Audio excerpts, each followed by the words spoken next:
नमस्कार दोस्तों,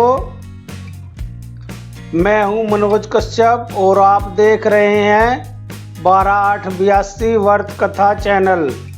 आज का दिन बहुत ही पवित्र और दुर्लभ है। आज है 16 मई 2026 शनिवार को एक साथ 3 महापर्व आए हैं। पहला है वट सावित्री व्रत, दूसरा है शनि जयंती और तीसरा है शनिचर अमावस्या। ऐसा दुर्लभ संयोग सन 2016 के बाद पहली बार बना है। इस दिन की पूजा का फल कई गुना अधिक होता है। आज की वीडियो में हम जानेंगे वट सावित्री व्रत का शुभ मुहूर्त, व्रत की विधि, संपूर्ण व्रत कथा, व्रत पारण का समय और आज के शुभ अशुभ समय। आज ज्येष्ठ मास की अमावस्या तिथि है। यह तिथि आज सुबह 5:11 पर शुरू हुई है और कल 17 मई की रात 1:30 तक रहेगी। आज का वार है शनिवार। आज का नक्षत्र है कृत्तिका। आज का योग है सौभाग्य। शोभन योग का भी संयोग है।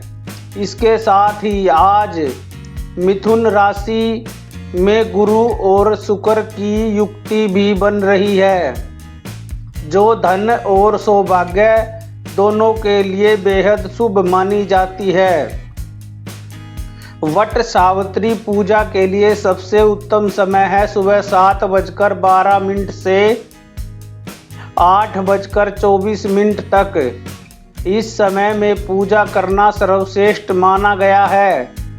इसके अलावा अभिजीत मुहूर्त दोपहर 11:50 से दोपहर 12:45 तक रहेगा। इस समय में भी पूजा की जा सकती है।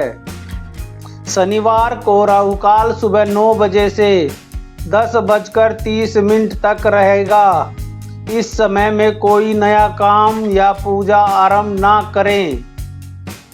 आज सुबह जल्दी उठें, स्नान करें, साफ कपड़े पहने, सुहागन महिलाएं 16 श्रृंगार करें, व्रत का संकल्प लें। घर के पास जो बरगद का पेड़ हो उसके पास जाएं। यदि बरगद का पेड़ पास में न हो तो घर में बरगद की डाल या चित्र स्थापित करके पूजा करें। वट वृक्ष को जल चढ़ाएं, रोली और कुमकुम से तिलक करें, फूल और फल अर्पित करें। कच्चा धागा यानी कलावा वट वृक्ष पर लपेटे हुए 108 बार परिक्रमा करें। इसके बाद सावित्री सत्यवान की कथा सुने या पढ़े। यमदेव को भी जल और फूल अर्पित करें। अंत में आरती करें और प्रसाद वितरित करें। वट सावित्री व्रत कथा बहुत पुरानी बात है। मद्र देश में एक महान और धर्मात्मा राजा थे, जिनका नाम था अशोकपति। उनके घर कोई संतान नहीं थी। उन्होंने संतान प्राप्ति के लिए माता सावित्री की घोर तपस्या की और यज्ञ किया। 18 वर्षों तक निरंतर पूजा और यज्ञ के बाद माता सावित्री प्रसन्न हुई और उन्होंने वरदान दिया। राजा अशोकपति के यहाँ एक अत्यंत रूपवती और बुद्धिमान कन्या का जन्म हुआ। उस कन्या का नाम रखा गया सावित्री। सावित्री बड़ी होती गई। उसकी सुंदरता और विद्वानता देखकर सभी चकित रह जाते थे। जब विवाह का समय आया तो राजा अशोकपति ने सावित्री को स्वयं वर ढूंढने की अनुमति दे दी। सावित्री ने वन भ्रमण किया और अंत में सालव देश के वन में उन्हें सत्यवान मिले। सत्यवान राजा धुमतसेन के पुत्र थे। धुमतसेन अंधे हो गए थे और उनका राज्य शत्रुओं ने छीन लिया था। इसलिए वे वन में कुटिया बनाकर रहते थे। सत्यवान अत्यंत सुंदर, बलवान और सत्यनिष्ठ थे। सावित्री ने सत्यवान को अपना पति मान लिया और घर लौट आई। देव ऋषि नारद वहां पहले से उपस्थित थे। उन्होंने राजा अशोकपति को बताया, सत्यवान सभी गुणों में श्रेष्ठ है, किंतु उनकी आयु केवल 1 वर्ष शेष है। ठीक 1 साल बाद उनकी मृत्यु होगी। यह सुनकर सभी घबरा गए। राजा अशोकपति ने सावित्री से कहा कि वे किसी और वर को चुने, किंतु सावित्री ने दृढ़ता से कहा कि जो एक बार मन में ठान लिया वह बदला नहीं जाता। आर्य कुल की कन्याएं एक ही बार पति चुनती हैं। उनका विवाह सत्यवान से हो गया। सावित्री वन में सास ससुर और पति के साथ रहने लगी। वे बड़े प्रेम और श्रद्धा से सेवा करती। जैसे जैसे दिन बीतते गए, सावित्री के मन में वह दिन याद आता रहता था जो नारद जी ने बताया था। जब सत्यवान की मृत्यु का दिन केवल 3 दिन शेष रह गया, तब सावित्री ने 3 दिन का कठोर उपवास शुरू किया। वे रात भर जागती रहती थी और मन ही मन भगवान से प्रार्थना करती थी। उस दिन की सुबह आई जो नारद ने बताई थी। सत्यवान लकड़ी काटने के लिए वन में जाने लगे। सावित्री ने जाने नहीं दिया। सत्यवान के बहुत आग्रह पर सावित्री भी उनके साथ चल पड़ी। वन में सत्यवान एक पेड़ पर चढ़कर लकड़ी काटने लगे।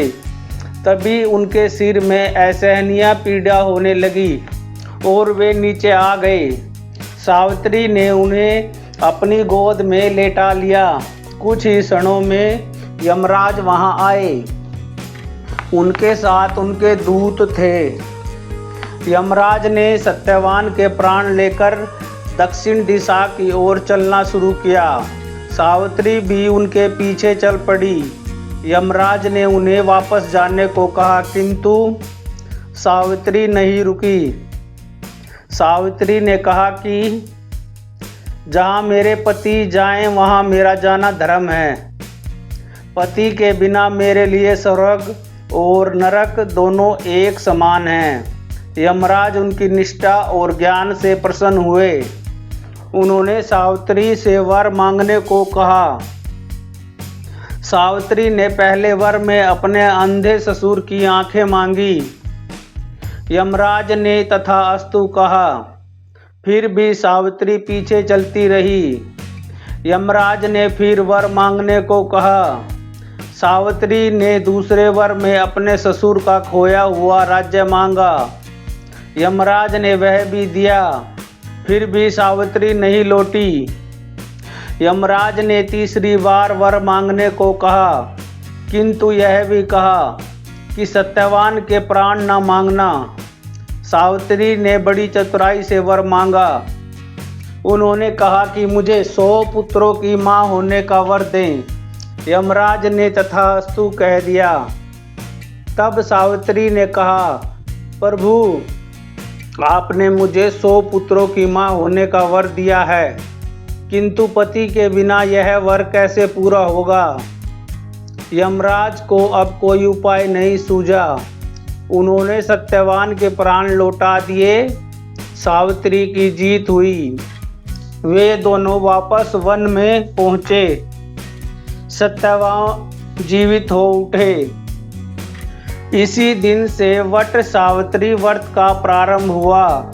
माता सावित्री ने बरगद के पेड़ के नीचे बैठकर ही यह तपस्या और संकल्प किया था। इसलिए इस व्रत में वट वृक्ष की पूजा की जाती है। व्रत का पारण।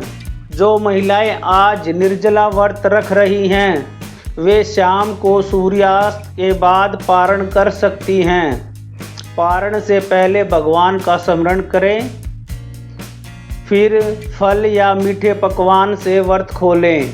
कल 17 मई की सुबह भी व्रत खोला जा सकता है। अमावस्या तिथि कल रात 1:30 तक है। इसलिए पारण कल सूर्य उदय के बाद भी शुभ रहेगा। आज के दिन यह दान करें। आज शनि जयंती और शनिचर अमावस्या के कारण काले तिल, सरसों का तेल, काले उड़द की दाल, काले वस्त्र का दान करना अत्यंत शुभ माना गया है। जरूरतमंद को भोजन कराना भी पुण्यकारी है।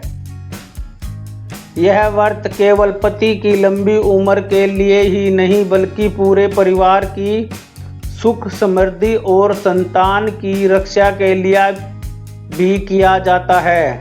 जो महिलाएं श्रद्धा और विधि विधान से यह व्रत करती हैं उनके घर में सुख शांति और समृद्धि बनी रहती है। माता सावित्री की कृपा उन सब पर सदा बनी रहती है। तो भाइयों और बहनों, आज के दिन माता वट सावित्री और शनि देव दोनों की पूजा जरूर करें। यह दुर्लभ संयोग आपके जीवन में सौभाग्य और खुशहाली लेकर आए। अगर यह वीडियो आपको अच्छी लगे तो चैनल 12882 व्रत कथा को लाइक करें और शेयर करें। हरियाणा और उत्तर भारत के सभी भाइयों और बहनों को वट सावित्री व्रत की हार्दिक शुभकामनाएं। जय माता सावित्री, जय शनिदेव।